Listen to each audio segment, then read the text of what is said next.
Right in the heart of Tokyo, there's this place where ancient gods, vengeful samurai ghosts, and even anime heroines all share the same sacred ground. It's a wild mix, right?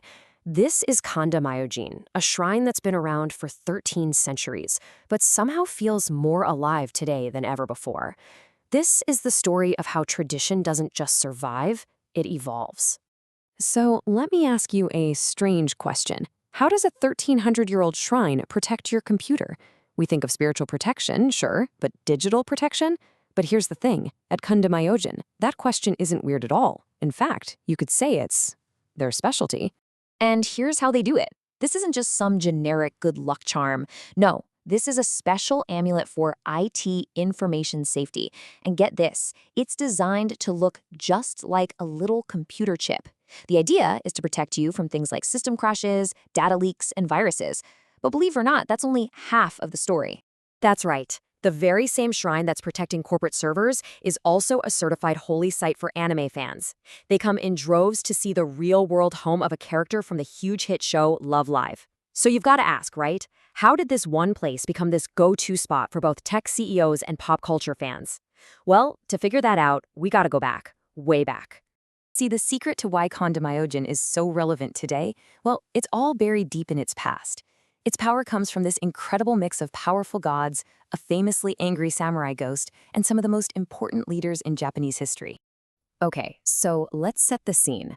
We're starting way, way back in the year 730. And just to put that in perspective for you, that's over 1,000 years before the United States was even a thing. The shrine started in a tiny fishing village long before Tokyo as we know it even existed. The shrine's power really comes from three main deities. First up, you've got Daikoku-sama, a god of good fortune and, really importantly, relationships. Not just romantic ones, but the business connections that make things happen. Then there's Ebisu-sama, the god of business success and commerce. And then you have the most unusual of the three, Masakado-sama, the god of victory. And his story? Oh, that's where things get really interesting. Okay, so to get why Masakado is so important, you gotta understand this really fascinating idea in Japanese spirituality called Goryo Shinko. The basic belief is that if someone dies with a major grudge, their spirit can come back as a seriously destructive force. So what do? You don't fight it. You appease it. You enshrine the spirit as a god, and you turn all that powerful, angry energy from a curse into a blessing. And believe me, Taira no Masakado was the ultimate case study for this. Back in the 10th century, he was this powerful rebel samurai who actually declared himself the new emperor. He was eventually defeated and killed, but then a bunch of plagues and disasters started hitting the region. People started believing it was his angry spirit causing all this chaos. So they enshrined him at Kanda Myojin, turning a feared rebel into a guardian who protects people from evil. So check out this journey, right? It all kicks off in 730. Then, boom, 1309, Masakado's spirit gets enshrined, giving the place its unique protective power. A huge moment happens in 1616 when it's moved to a super strategic spot to guard what was called the Demon Gate of Edo Castle. But now look at the recent stuff. A radical rebuilding in 1934 and a brand new cultural center just a few years ago in 2018. This place is always adapting. And this is the moment that sealed the deal. The story that cemented Kanda Myojin's reputation for, winning.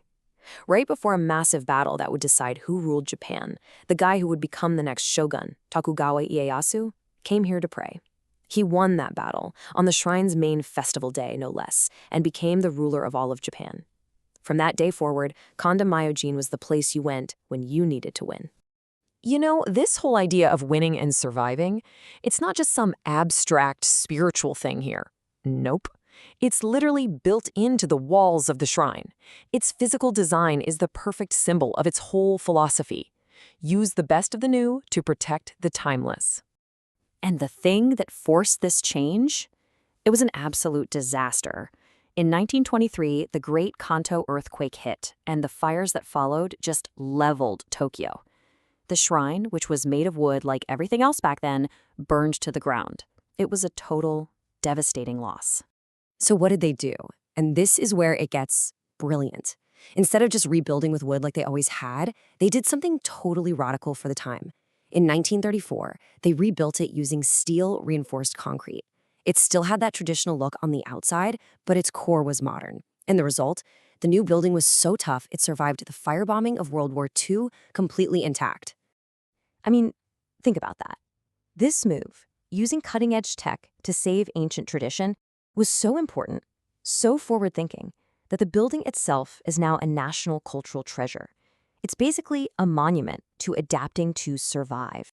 Okay, so we've got a history of victory, a building that can survive anything, but how does that lead to protecting your laptop and being an anime hotspot? Well, this is where the shrine's ancient power smashes right into our modern world. All right, let's connect the dots. Think back to 1600. You've got a warlord praying for victory on a literal battlefield, with the fate of the country on the line. He came here to win. Now, fast forward to today. The battlefields look a little different, right? Today, it's business leaders and startup founders coming to the shrine. They're praying for victory in the market, for their big project to succeed. The battlefield might be the boardroom now, but the goal is the same, victory. And Kanda Myojin is still the place you go to get that edge. And that brings us back to the IT amulet. And what's so smart about it is that it wasn't just some random gimmicky idea. It followed a very clear logic. Think about it. When cars came along and replaced horses, new dangers popped up, right? So shrines created traffic safety amulets. It's the same logic. In 2002, the internet was exploding, creating all new digital dangers, so the shrine created a new form of protection for this new world. It just makes sense. And you can't tell this story without talking about location, location, location. As it happens, Kanda Myojin is the official guardian shrine for the district of Akihabara, which you probably know as Electric Town, the absolute global center for tech and anime culture. So it was almost destined to become this hub for the very people it watches over. And when I say connected, I mean deeply connected. In the anime Love Live, one of the main characters' family actually lives and works at the shrine. It's also a major location in the cult classic Steins Gate. And here's the best part. The shrine doesn't just put up with this, it loves it. They sell special collaboration merchandise, they host events, they totally welcome these fans as the next generation of devotees. So what does this all add up to? It points to this incredible vision for the future. For Kanda Myojin, tradition isn't some dusty old thing you put behind glass.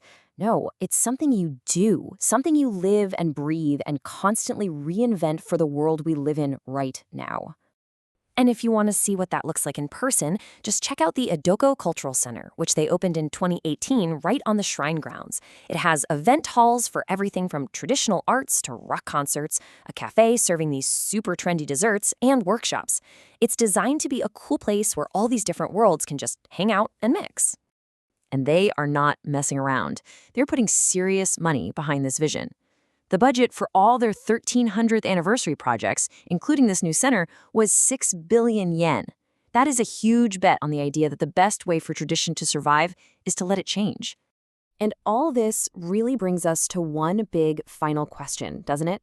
In our world of constant change, what does it actually mean for a tradition to survive? Well, the story of Kanda Myojin gives us a pretty powerful answer. Maybe real tradition isn't about refusing to change. Maybe its real power is having a purpose so strong, like offering victory or protection, that it can adapt to any form for any era without ever losing its soul. And that's the real takeaway here. This isn't just the story of a shrine.